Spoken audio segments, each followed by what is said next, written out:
말씀 보시겠습니다.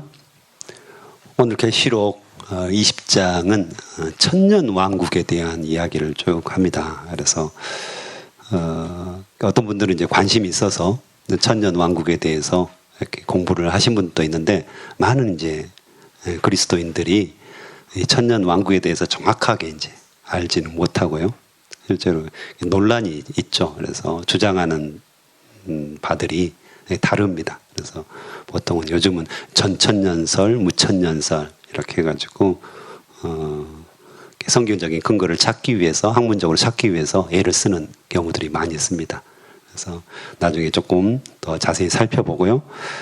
1절에 보니까 천사가 무저갱의 열쇠와 큰 쇠사슬을 그의 손에 가지고 하늘로서 내려왔다, 이렇게 말씀하시고요.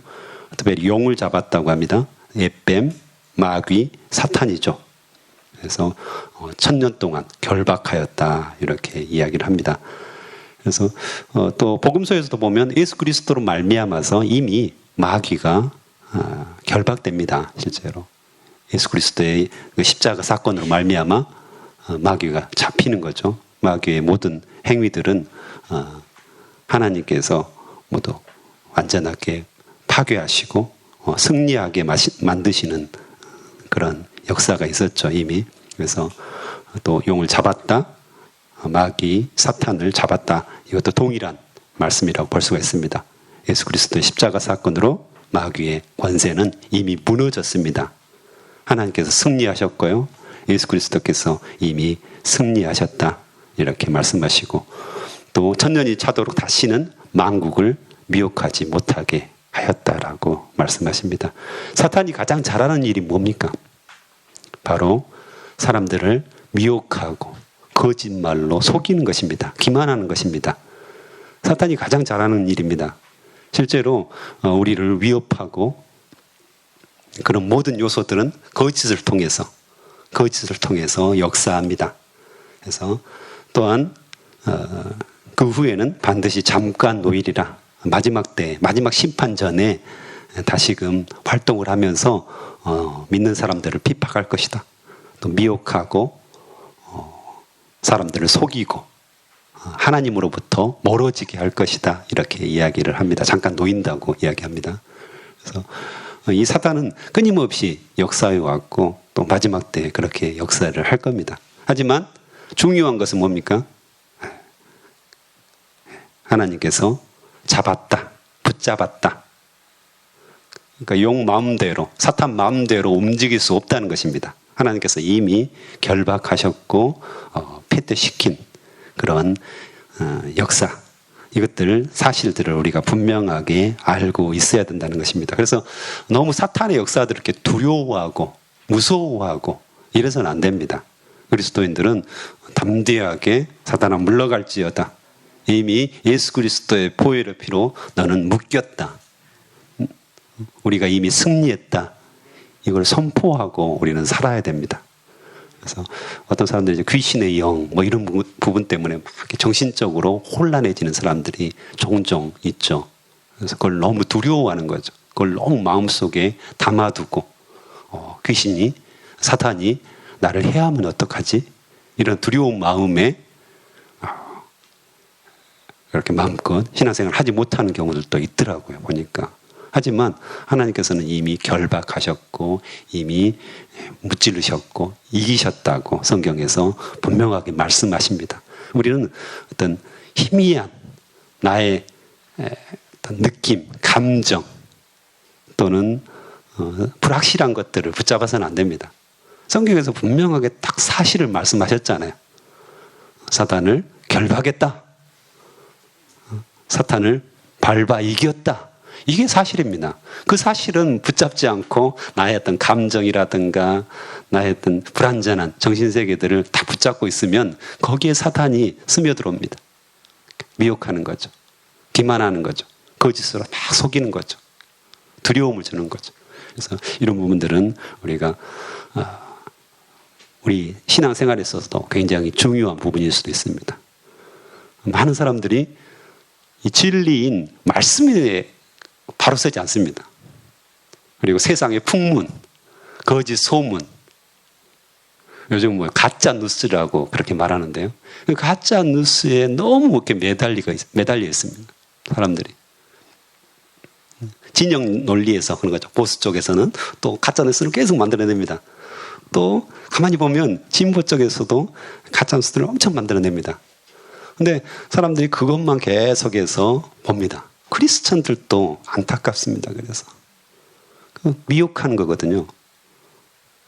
사단이 기만하는 거거든요. 근데 그것에 막 몰입합니다.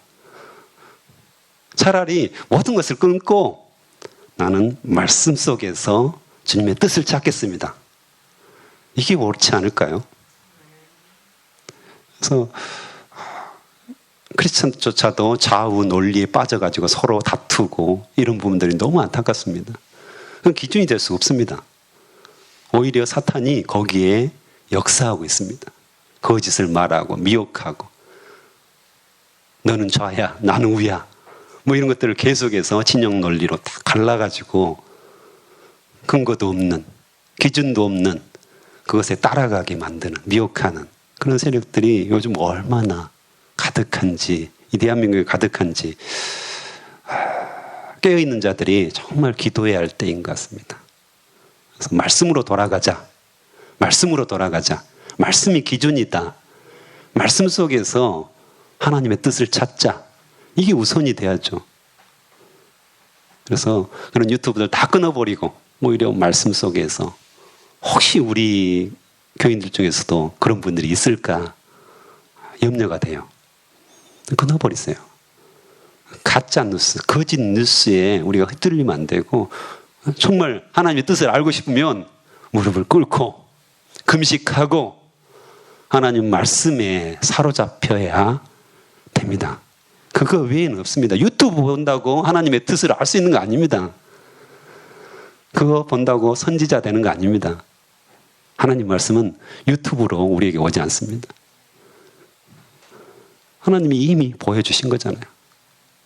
그리고 우리는 하나님의 제사장이라고 나중에 말씀하시는데 우리가 충분히 하나님의 말씀을 직접 말씀을 읽고 묵상하고 연구함으로써 하나님의 뜻을 알 수가 있습니다. 목사들만 안다고요? 천만에요. 그렇지 않습니다. 여러분들이 충분히 말씀을 통해서 하나님의 뜻을 발견할 수 있습니다. 그런데 그것을 버리고 다른 사람들, 다른 목회자들, 또 다른 똑똑한 사람들의 말을 듣고 혹합니다. 그게 다 미혹되는 거 아닙니까? 그럴 시간 있으면 조용히 큐티하면서 말씀을 보면서 하나님의 뜻이 무엇입니까? 하나님은 저에게 무엇을 말씀하십니까? 이 나라와 이 민족을 위해서 저에게 뭘 하기를 원하십니까? 이 부분들을 우리가 깊숙하게 좀 묵상하고 나아갔으면 좋겠습니다. 제가 정치적인 발언들을 많이 하지는 않습니다. 근데 오늘 아침에 차를 타고 오는데 이제 사랑제일교회 문제, 그렇죠.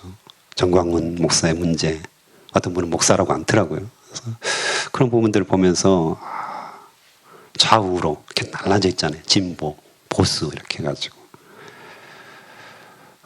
그래도 언급을 할 것인가 말 것인가 이게 이제 갈등이 됐어요. 그래서 주님 어떻게 해야 됩니까? 어떻게 됩니까? 저는 어떻게 이 사태를 바라보면서 우리 교인들에게 어떻게 말해야 됩니까? 하나님은 뭘 원하십니까? 제가 말해서 좋을 것 같지도 않고 또 말하지 않는다고 해서 또 좋을 것 같지도 않고 하나님은 뭘 원하십니까? 계속해서 기도하고 왔거든요. 그런데 마지막에 쭉 이렇게 운전하고 오면서 마지막에 그 말씀을 하시더라고요. 어찌 보면 우리 그리스도인들이 나중에 그것도 나옵니다. 왕 노릇하잖아요. 그래서 이 땅을 다스리는 자 아닙니까? 예수 그리스도와 함께 이 땅을 다스리는 왕 노릇하는 자들이잖아요. 오늘 말씀에서도 왕 노릇하는 자들이 어떤 방법으로 다스려야 될 것인가? 제가 늘 강조했던 사랑과 섬김으로 예수 그리스도께서는 십자가로 이 땅을 다스렸다. 죄를 다스렸고 사람들을 다스렸다.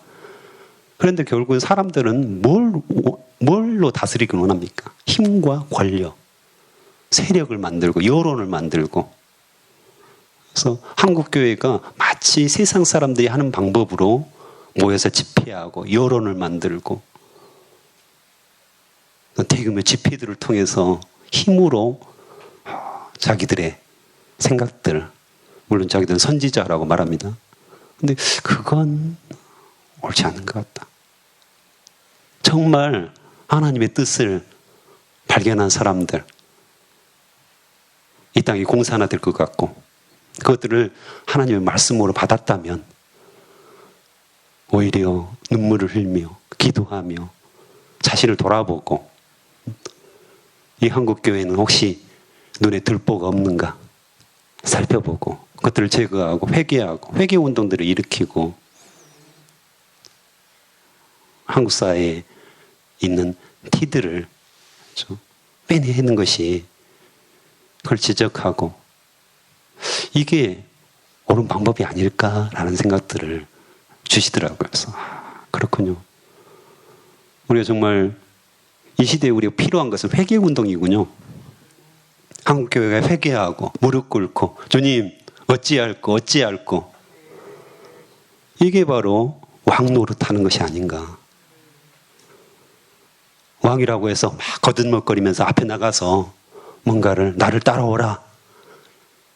거대한 힘과 군대를 가지고 누구를 정복하려고 하는 것이 아니라 정말 겸손하게 무릎 꿇고 사랑과 섬김으로 또 내 자신의 모습을 돌아보면서 회개하고 주님 저의 죄는 없습니까? 결국에는 뭐가 문제입니까? 세상 사람들이 죄 짓는 게 문제입니까? 세상 사람들은 죄를 짓게 돼 있습니다. 죄인들이 죄를 짓지 뭘 하겠습니까? 그렇지 않나요? 네, 죄 짓는데 최고로 잘 발달된 사람들입니다. 죄를 지을 수밖에 없는 사람들입니다. 하나님은 뭘 보실까요? 한국 교회를 봅니다. 우리들을 보는 것입니다. 우리 같은 의인들이 어떻게 사는가를 보는 겁니다. 정말 주님 앞에 바르게 살고 있는가? 정말 회개하고 주님의 뜻대로 온전하게 살고 있는가? 결국에는 구약의 이스라엘의 역사들을 쭉 보면 어떻습니까? 왜 하나님께서 진노하시죠? 하나님을 믿는 백성들이 죄를 짓기 때문입니다. 하나님으로부터 멀어지고 세상의 그 악한 죄악된 방법들을 사용해서 나라를 다스리고 자신의 욕심들을 채우고 그 죄악 때문에 회개하라, 돌아오라. 이건 오히려 믿는 사람들, 하나님의 백성들에게 말씀하신 하나님의 간절한 외침 아닙니까? 돌아오라, 돌아오라. 주님 앞에 돌아오라. 오히려 1차적으로 하나님의 백성들에게 말씀하시는 거거든요. 그래서 어찌 보면 한국교회가 이 땅을 망치고 있는지도 모릅니다.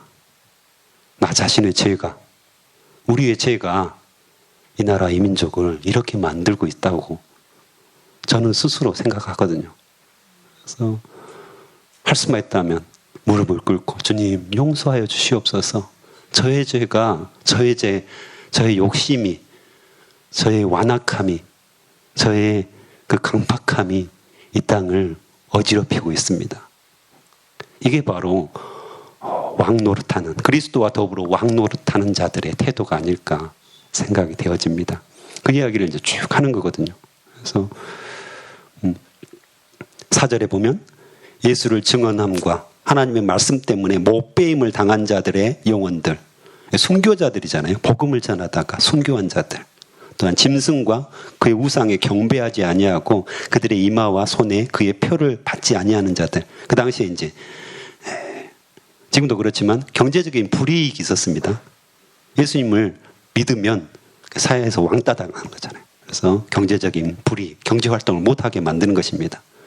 그래서 지금도 우리가 예수 그리스도를 믿음으로 말미암아 불이익을 많이 당하죠. 표를 받았다는 것은 그런 의미입니다. 경제 활동을 못하게 하는 그래서 순교자들, 또한 경제적인 불이익을 당한 자들, 이런 자들이 결국에는 살아서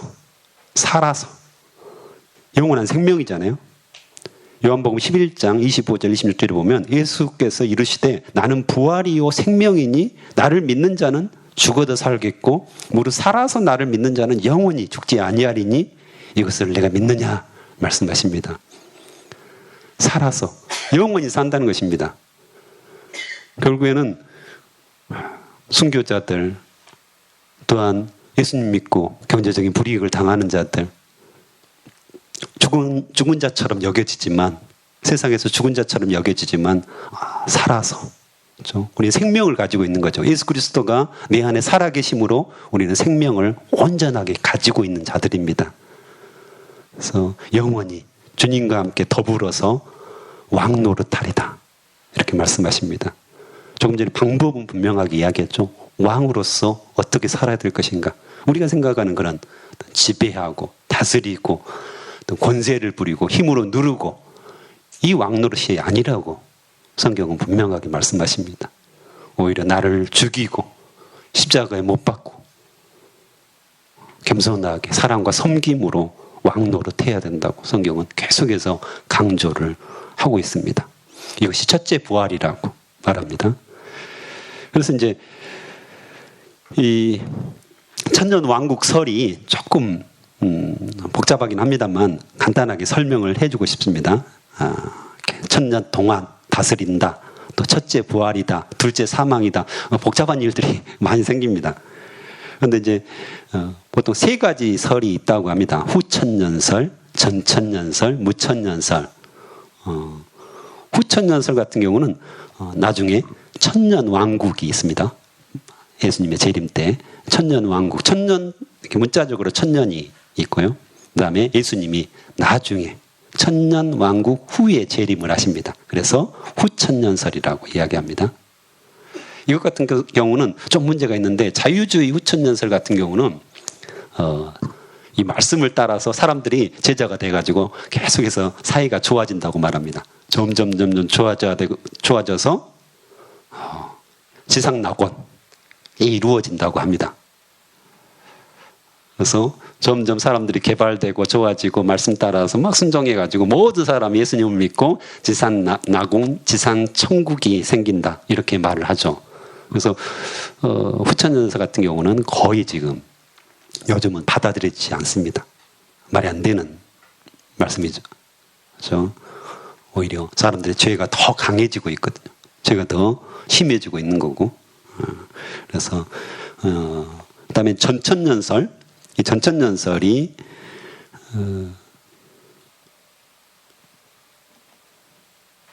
이제 마지막 때 대환란의 7년 정도가 대환란의 시대가 오고요. 그래서 그때 예수님이 딱 재림하십니다. 예수님이 재림하셔가지고 재림하셔서 오늘 이제 말씀에 사단을 결박하고 무적응에 잡아넣고요. 그 다음에 천년왕국이 생깁니다. 천년 동안. 숫자적으로 천년, 문자적으로 그대로 천년입니다. 그래서 천년왕국 이전에 예수님이 재림하셨잖아요. 그래서 전천년설이라고 합니다. 천년왕국 전에, 이게 마지막 때 이제 그렇게 그런다는 거죠. 그리고 천년왕국 후에 사단이 잠깐 놓였다, 오늘 나오죠. 그래서 그 후에 마지막 심판이 있다, 이렇게 이야기를 합니다. 그래서 천년왕국 동안에 재림하신 예수 그리스도와 성도들이 이 땅에서 왕노릇한다, 이렇게 이야기합니다. 실제로 이제 계시록 20장에 보면 이 전천년설이 굉장히 맞는 것처럼 느껴집니다. 실제로 이제 전천년설을 주장하는 분들이 계시록 20장을 가지고 주장을 하죠.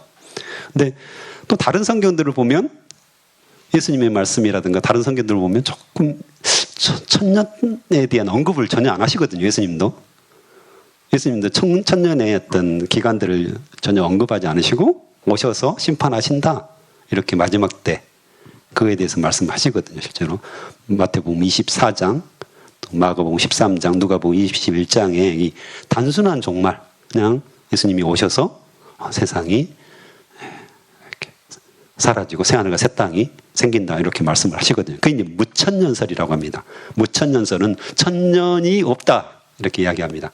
이 문자적인 천년이 있는 것이 아니라 영적인 천년이다 이렇게 말을 하거든요. 그래서 지금 시대가 예수 그리스도께서 십자가를 지심으로 사단은 결박되었고, 그렇죠? 사단은 결박되었고 지금 시대가 영적으로 천년 왕국 시대다 그렇게 이야기합니다. 그러니까 지금 우리가 살고 있는 이 시대가 예수 그리스도께서 초림하신 때부터 시작해서 재림하시는 시기까지가 천년 동안이다 이렇게 말을 합니다. 그래서 그 중간에 대환란의 시대 또 배교의 시대 사단의 노임과 전쟁이 있고 예수님께서 마지막에 재림하셔서 심판하시고 새하늘과 새 땅이 열린다 이렇게 이야기하죠. 그래서 이 무천년설 지금 이제 조금 미국이라든가 서양 쪽에서는 전천년설을 많이 받아들이고 있고요. 다릅니다. 그러니까 받아들이는 사람에 따라서 다른데 무천년설 같은 경우는 이제 한국 장로교라든가 감리교에서 받아들이고 있습니다. 한국에서는 무천년설이 훨씬 더 이제 더 지지를 받고 있죠. 그래서 어쨌든 이제 이런 것들이 있다는 거 여러분들이 알아두시고 크게 막 중요한 것은 아닙니다. 하나님은 예수 그리스도께서는 다시 재림하십니다. 심판하시고요. 그것이 중요한 거죠. 그래서 어쨌든 그런 견해가 있다는 거. 그래서 첫째 부활도 조금 다르죠. 전천년설 같은 경우는 예수 그리스도께서 재림하셔서 사람들이 부활해서 천년 동안 왕노릇 한다고 하고요. 무천년설에서는 첫째 부활을 바로 성도들의 거듭남, 우리가 새롭게 태어났잖아요. 실제로 우리 예수 그리스도의 생명을 얻은 거, 예수님을 내 마음속에 모심으로 생명을 얻었다, 이것을 이제 첫째 부활이라고 봅니다.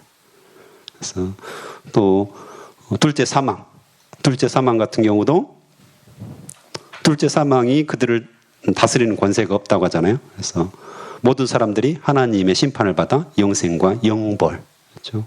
영원한 심판으로 가려진다 이렇게 무천년설은 이야기를 합니다. 그래서 조금씩 의견들이 있는 거죠. 근데 6절에 보면 도리어 그들이 하나님과 그리스도의 제사장이 되어 천년 동안 그리스도와 더불어 왕노릇하리라. 이게 이제 굉장히 중요하죠. 지금 우리가 사는 시대가 천년 왕국이건 앞으로 마지막 때 천년 동안 천년 왕국이 생기던 중요한 것은 우리가 모든 그리스도인들이 제사장이 되어서 그리스도와 더불어 왕노릇한다고 하나님께서는 분명히 이야기하십니다. 제사장, 왕노릇. 특별히 베드로전서 2장 9절에 이런 말씀 있죠. 굉장히 중요한 말씀인데요. 우리의 아이덴티티, 크리스찬이 어떤 존재인가를 분명하게 이야기합니다. 그러나 너희는 택하신 족속이요, 왕같은 제사장들이요, 거룩한 나라요, 그의 소유가 된 백성이니 이는 너희를 어두운 데서 불러내어 그의 기이한 빛에 들어가게 하신 이의 아름다운 덕을 선포하게 하려 하심이라. 아멘. 특별히 오늘 말씀과 연결되면 왕같은 제사장들이라고 우리를 말씀하십니다. 왕노릇한다는 것은 이미 설명을 했고요. 그래서 힘과 권력으로 세상을 다스리는 것이 아니라 사랑과 섬김으로 우리가 세상을 다스려야 된다. 다스린 자입니다, 우리는. 그래서 리더가 돼야 됩니다. 왜 저는 제자반의 리더가 돼야 되나요? 그냥 이렇게 살고 싶습니다. 이건 성경을 전혀 모르는 분들이 말하는 항변입니다. 그렇지 않습니다. 성경에서는 다스린다는 그 자체가 우리가 리더가 돼야 되고 왕이 돼야 되는 것입니다. 섬기려고 해도 리더가 돼야 되는 것입니다. 그냥 아무것도 모르고 아무것도 방법적인 부분도 모르고 무식하게 다른 사람들을 섬길 수 있을까요? 다른 사람을 사랑할 수 있을까요? 그건 근본적으로 사람의 속성이 아닙니다. 죄를 지은 죄인인 우리들은 다른 사람을 자연스럽게 섬길 수가 없습니다. 다른 사람을 자연스럽게 사랑할 수가 없습니다. 훈련 받아야 되는 거죠. 하나님의 말씀을 집어넣어야 되는 거죠. 예수 그리스도가 내 안에 계심을 계속해서 확신하고 또 확신하고 또 확신하고 주님 모습 닮아가서 그분의 삶대로 살고자 하는 그런 어떤 삶의 변화가 있어야지 가능한 일입니다. 그래서 리더가 되라고 하는 것입니다. 위에 높아져가지고 다른 사람들은 막 힘으로 권력으로 다스리라, 자기 유익을 위해서 다스리라, 그렇게 하기 위해서 리더가 되라는 것이 아니라 진짜 잘 섬기고 진짜 잘 사랑하려면 리더가 돼야 되고 하나님의 말씀으로 채워야 됩니다. 그 왕노릇. 그 다음에 제사장. 제사장은 어떤 사람인가요? 하나님과 사람 사이의 연결고리입니다. 중보자라고 보통 말하죠. 다리를 놔주는 사람이죠. 하나님과 사람 사이에 다리를 놔주는 사람이 연결고리가 바로 제사장인데요. 그래서 하나님께서 어떤 분이신가를 사람들에게 계속해서 알려주는, 하나님은 이런 분이야 라고 계속해서 알려주는, 더 쉽게 말하면 전도하는 사람이라고도 볼 수 있습니다. 그래서 하나님이 어떤 분이신가, 하나님의 영광이 어떤 영광인가, 하나님은 우리 죄를 위해서 어떻게 행하셨는가, 이런 것들을 사람들, 백성들에게 알려주는 사람이 제사장인데, 베드로전서 2장 9절에서도 이 말씀이 있었죠. 그의 기이한 빛에 들어가게 하신 이의 아름다운 덕을 선포하게 한다는 거죠. 예수 그리스도죠. 예수 그리스도를 백성들에게, 다른 사람들에게 선포하는 사람이라는 거죠. 알려주고, 예수님은 이런 분이셔. 내가 만난 예수님은 이런 분이셔. 너도 믿어야 돼. 나의 삶을 봐봐. 변했잖아. 나의 삶이 완전하게 변했잖아. 내가 원래 이런 사람이 아니었는데 내가 예수 그리스도를 만나고 이렇게 되었거든. 네가 알잖아. 네가 증인이잖아. 이렇게 선포하고 사람과 하나님 사이에 중보가 되어주는 게 바로 제사장이죠. 그래서 하나님께서는 우리가 그런 삶을 살기를 원하십니다. 그래서 우리의 모습이 예수 그리스도잖아요. 걸어다니는 예수 그리스도. 예수 그리스도를 닮은 사람들이잖아요. 안 믿는 사람들이 우리를 보고, 아, 예수님이 살아계시는구나. 아, 나도 예수님을 믿어봐야 되겠다. 이런 마음이 생겨야 되잖아요. 근데 지금 한국교회는 그렇지 않다는 거. 처음에 말씀드렸듯이 그렇지 않습니다. 스스로 선지자가 될 수도 있고, 자기들 스스로 나는 이 땅에 핍박받는 자고 선지자라고 이렇게 외칠 수는 있지만, 어쨌든 예수 그리스도의 그 빛을 비추는 데는 실패하고 있는 것 같습니다. 예수 그리스도를 믿고 싶은 마음들이 사람들에게 들지 않는 거, 이게 얼마나 비극입니까? 옳은 일을 하고 진짜 자기들 스스로 이건 진리를 행하는 거라고 말하지만 사람들은 예수 그리스도를 일도 믿고 싶지 않습니다. 이게 비극이죠. 그래서 정말 우리 그리스도인들이 무릎을 꿇고 정말 나는 예수 그리스도 안에서 변화된 삶을 살고 있는가? 아름다운 선한 영향력을 미치고 있는가? 향기로운 향기를 계속해서 풍기고 있는가? 늘 돌아보고 또 돌아보고 혹시 악취를 풍기고 있지는 않은가? 늘 스스로를 점검하고 회개하고, 주님, 내 힘으로는 살 수 없습니다. 결론은 그거잖아요. 내 힘으로는 내가 아무리 씻고 깨끗하게 다듬어도 저는 악취를 낼 수밖에 없습니다. 저는 악취만 나는 그런 악한 사람입니다. 이걸 아는 거잖아요, 우리가. 그래서 주님께서 내 안에서 역사하여 주시옵소서.